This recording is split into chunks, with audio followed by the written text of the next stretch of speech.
আজি আমি অষ্টম শ্ৰেণীৰ অংকুৰণ পাঠ্যপুথিৰ সত্যনাথ বৰাদেৱৰ দ্বাৰা লিখিত বস্তুবিজ্ঞান অধ্যয়ন নামৰ পাঠটি আলোচনা কৰিবলৈ লৈছোঁ। সত্যনাথ বৰাদেৱ প্ৰাক স্বাধীনতা কালৰ এজন শক্তিশালী গদ্য লেখক। তেখেতৰ ৰচনাত ঊনবিংশ-বিংশ শতিকাৰ অসমীয়া গদ্যৰ চানেকি দেখিবলৈ পোৱা যায়। সত্যনাথ বৰাদেৱৰ লিখনিৰ বাক্যবোৰ চুটি চুটি আৰু সাৰগৰ্ভযুক্ত, ভাষা সংযমিত আৰু গহীন প্ৰকৃতিৰ। নিভাঁজ ঘৰুৱা গদ্যৰীতি আৰু জতুৱা ঠাঁচৰ উপযুক্ত ব্যৱহাৰ তেওঁৰ ৰচনাসমূহত দেখা যায়। সাৰথি আৰু চিন্তাকলি তেখেতৰ দুখন প্ৰবন্ধ পুথি। সাৰথি পুথিখনৰ পৰা বস্তুবিজ্ঞান অধ্যয়ন এই পাঠটি তুলি অনা হৈছে। ছাত্ৰ ছাত্ৰীসকল, তোমালোকে জানা যে বৰ্তমানৰ যুগটো হ'ল বিজ্ঞানৰ যুগ।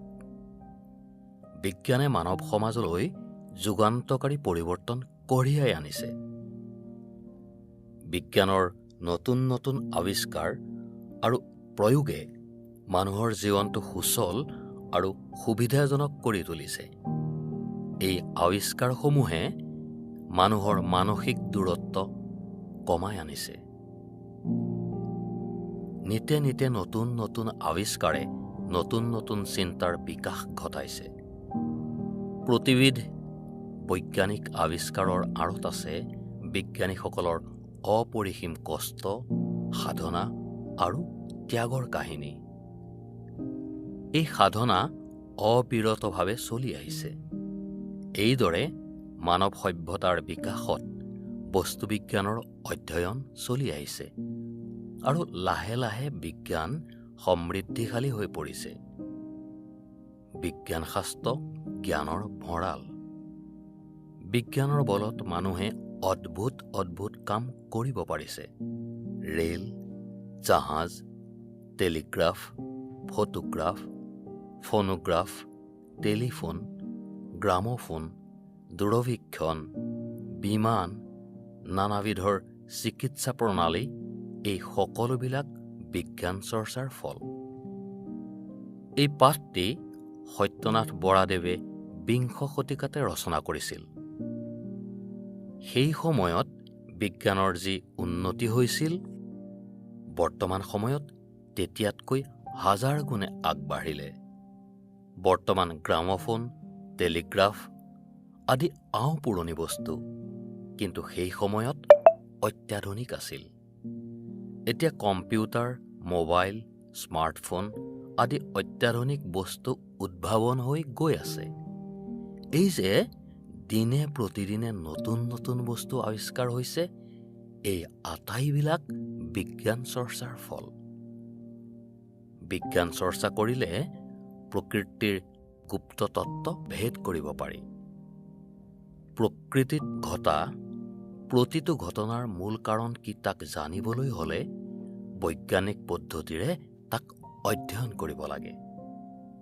তেতিয়া তাৰ গুপ্ত তত্ত্ব ভেদ হয়, অৰ্থাৎ প্ৰকৃতিৰ ঘটনাবোৰৰ মূল কাৰণ জানিব পাৰি।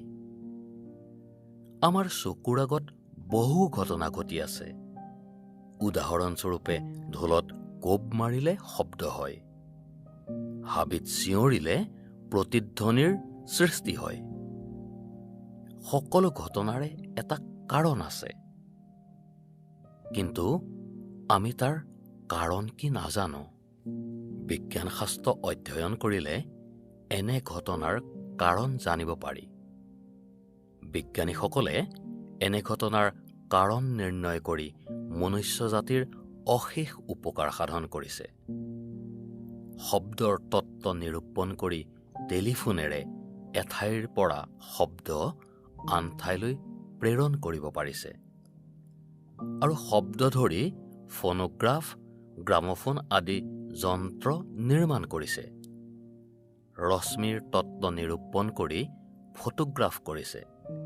দূৰবীক্ষণ, অনুবীক্ষণ যন্ত্ৰ, বিমান আদি প্ৰস্তুত কৰিছে।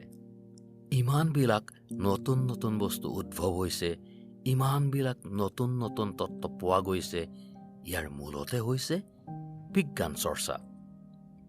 এইদৰে চৰ্চা অব্যাহত থাকিলে ভৱিষ্যতেও নানা ঘটনাৰ ৰহস্য উদ্ঘাটন হ'ব আৰু নতুন নতুন তত্ত্ব আৱিষ্কাৰ হ'ব।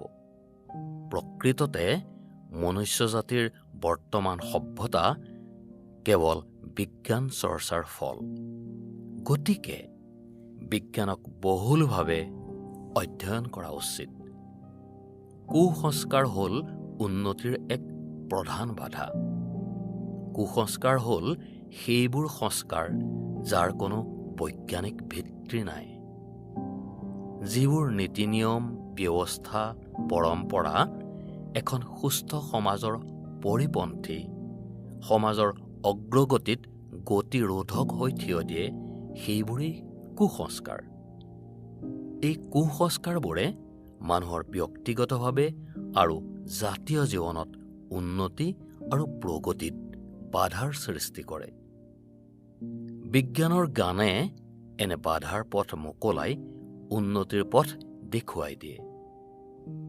বহুতো চহা মানুহে ধনগুলৈক প্ৰেতৰ মায়া বুলি বিশ্বাস কৰে। কিছুমানে পৃথিৱীখন হাতীৰ পিঠিত আছে বুলি বিশ্বাস কৰে। সেই হাতীয়ে গা লৰালে ভূমিকম্প হয় বুলি ভাবে। এইবিলাক সামান্য কুসংস্কাৰ। ইয়াতকৈও বহু গুৰুতৰ কুসংস্কাৰ আছে। বিজ্ঞান শিক্ষাৰ দ্বাৰা বস্তুৰ মূল কাৰণ বা তত্ত্ব জানিব পাৰি।